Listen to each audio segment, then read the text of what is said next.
Hey guys, welcome back to the Laid Back Homestead.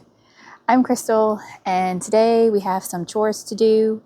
I know I want to plant out corn and some black-eyed peas. I think the purple hull peas. But I also have a whole bunch of weeds I need to pull to check on my garlic. And I've got some squash that need to get planted out in my greenhouse.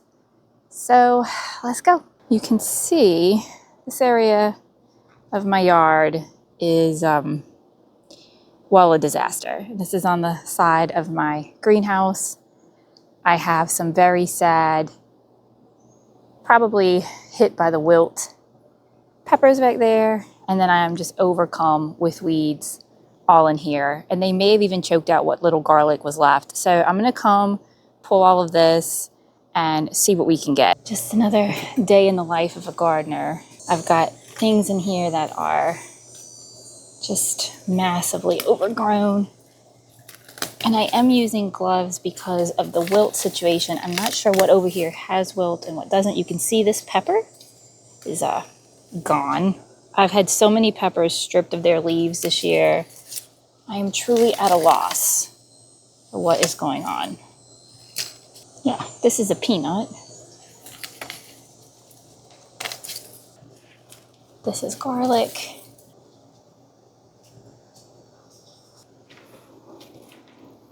Well, that's some interesting looking garlic.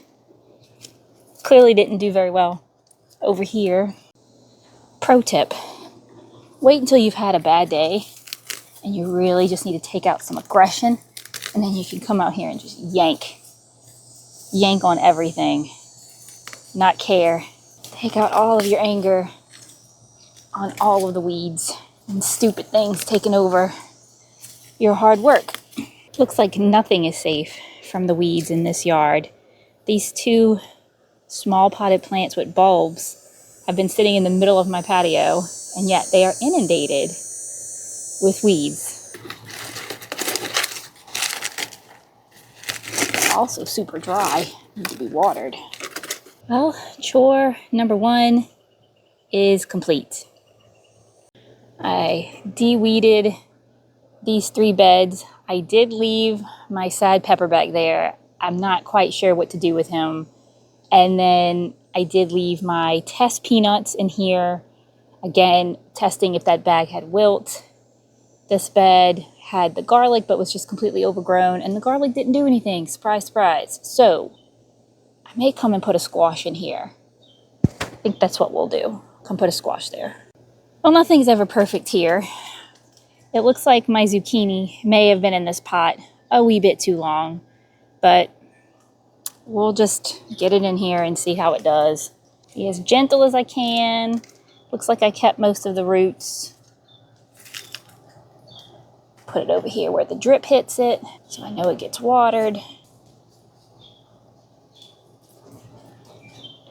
Well, after much debate, I went ahead and decided to go ahead and test this bag. I had squash in here at the beginning of the season, and it actually did really well until the vine borers got it. I don't normally plant squash outside at this time. I'm not sure if my vine borer problem is still here. I guess we will see. This will be my little tester plants, if you will. Now we're gonna go into the greenhouse and get the rest of these squash planted out. Let's head into the greenhouse since I know I'm dealing with wilts in here. Sorry if it's loud. As you can see, it's hot. Our squash that we had transplanted out is doing good. I'm gonna put one in here today and one in here today, but the rest are looking okay. A little scraggly. Our volunteer peppers in here, actually I say volunteers, those were planted out. Those were the store-bought seeds I saved. This barrel right here, it grew a volunteer cherry tomato all the way up to the ceiling in here with 0 issues. Spawned a bunch of volunteers that I thought I was gonna have to come in and take out, but it looks like the wilt got it. I didn't think this barrel had the wilt. I lost another pepper to it. This pepper is still going. He needs to be staked up, but at this point, I don't think he's going to make it. I don't think any of these volunteers are going to make it. I am going to try to perform a field test to see if I can show y'all what a positive field test looks like for bacterial wilt. And then on this side, this bag I know had the wilt earlier in the year, but the squash don't seem to mind it. And then I still have another store-bought pepper over here and another zucchini that we had planted out. So I'm gonna go ahead and get those other 2 zucchinis in, and then we'll try to do this field test before we move to the beds. So I think right here we're gonna go ahead with the prolific straight neck and see how it does. Oh, I lost a lot of roots, so we'll have to see. Hopefully it can handle it. And over here we're gonna go with the zucchini Raven. First time growing this variety. Really should have did this a little while ago. I let them sit too long. That is my bad. Since I have enough space in this bag, I'm also gonna do one of my August frosts so that I can try to trellis it up the trellis. And then my other August frost, we're gonna put out in one of the beds.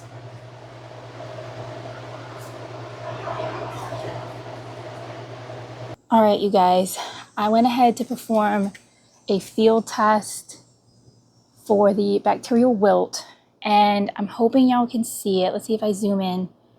There's some white milky streaks coming out the bottom right here. Can y'all see that? Maybe you can see it better from that angle. This little bit of white cloudiness you see coming out of your stem there, that is the bacterial wilt. That is a positive field test. So at my little work table, I have my corn soaking in here. I'm going to be doing the early golden bantam hybrid. These seeds are old, so I'm not really sure what to expect. But part of my journey this year has been to use my old seeds and clean them out so that I can do a really big seed haul. So if you saw any of my last videos, we chop and dropped in this bed and this bed, and then I came by with some compost in place and then a bag of finished compost on top. And originally I thought I was going to put my corn over here, but as you can see, that whatever this is just getting bigger and bigger, and I really want to see what it is, but I don't think the corn are going to get enough sun here. So we are going to put our corn in this bed. According to the seed packet, it says the corn should be, I don't know, every 12 inches apart is what it said. I'm not really sure. I'm super worried about that because I don't know what my actual germination rate should be. So I'm just going to drop them down kind of where I want them and then push them in. And hopefully we get something out of this. I don't know what to expect.